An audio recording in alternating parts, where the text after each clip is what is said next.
ఒకసారి రామోజీరావు గారు నన్ను అడిగారు, 2000 సంవత్సరం అనుకుంటాను, ఉత్తరప్రదేశ్లో ఎన్ని సీట్లు వస్తాయా అని అంటే నేను చెప్పాను 202 వస్తాయి అన్నాను.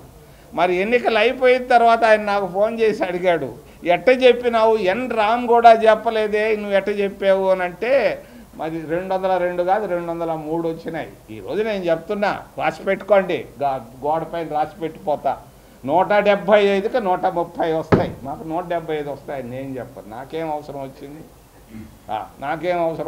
దానివల్ల ఉన్న వాస్తవం ప్రజల్లో మార్పు స్పష్టంగా కనిపిస్తూ ఉంది, చాలా స్పష్టంగా కనిపిస్తూ ఉంది. ఆ మార్పే రేపు కాంగ్రెస్ పార్టీకి గెలుపు అని తెలియజేస్తాను. అయ్యా మీకు తెలుసో లేదో, నేను మొన్న తిరుపతిలో ఉండి నేను చెప్పాను, ఎవరితో, సీతారాం యేచూరితో, కాకినాడ లోక్సభ సీటుకు పోటీ చేయవయ్యా అని చెప్పాను. నారాయణకు నగిరి నుంచి పోటీ చేయవయ్యా అని చెప్పాను. నగిరి ఆయన సొంత నియోజకవర్గం, అసెంబ్లీకి పోటీ చేయవయ్యా అని చెప్పాను. దీని అర్థం ఏంటంటే మేము లెఫ్ట్ పార్టీస్తో ఖచ్చితంగా కలిసిపోతున్నాం.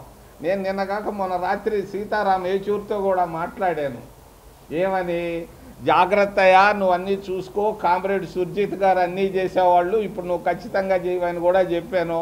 నా ప్రయత్నాలు నేను చేస్తున్నాను, వాళ్ళు అట్టుపోతున్నారు ఇట్టుపోతున్నారు, నేను వాళ్ళని పట్టుకోలేకపోతున్నానంటే, నువ్వు పట్టుకున్నంత వరకు తర్వాత ఏదైనా అవసరమైతే చేస్తాంలే అని చెప్పాను. ఖచ్చితంగా ఉంటాను.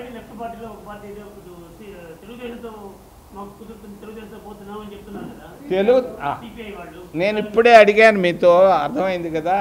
తెలుగుదేశం పార్టీ చంద్రబాబు నాయుడు బీజేపీ పట్ల వైఖరి ఏంటి అని నేను అడిగాను. ఆయన రేపు వెంకటగిరికి వస్తున్నాడు, ఆయన ఏం చెప్తాడో చూద్దాం. ఆయన వైఖరి ఏంది, మోడీని గురించి నేను మాట్లాడుతున్నాను, ఆయన ఒక్కసారి కూడా మాట్లాడలేదే. అమిత్ షాని గురించి మేము అంటున్నాం, కడుపు వచ్చింది, అది వచ్చింది, ఇది వచ్చింది, ఆయన ఒక్కరోజు కూడా ఒక్క మాట లేకపోతున్నాడే. వాళ్ళు బీజేపీతో కలిసిపోయి ఆయన్ని వాళ్ళు ఎట్ట కలుస్తారు, నవ్వుతారు. ఇండియా కూటమిలో చంద్రబాబు చేరితే ఓకే, మేము వెల్కమ్.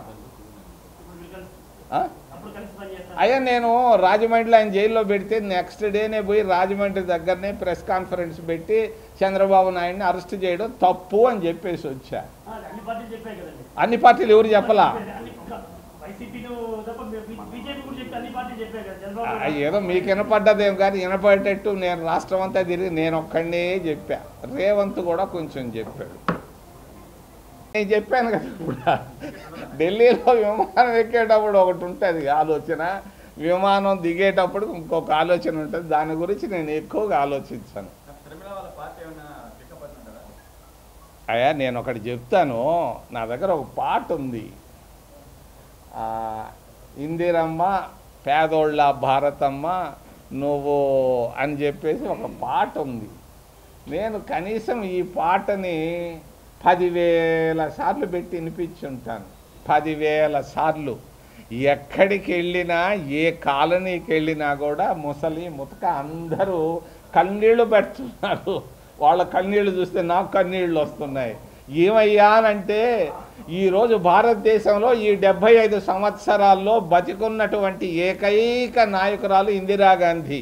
మహాత్మా గాంధీని మర్చిపోయారు, జవహర్లాల్ నెహ్రూని మర్చిపోయారు, అందరినీ మర్చిపోయారు. ఒకే ఒక నాయకురాలు ఇందిరాగాంధీని ఈ రోజుకి బతికుందామి.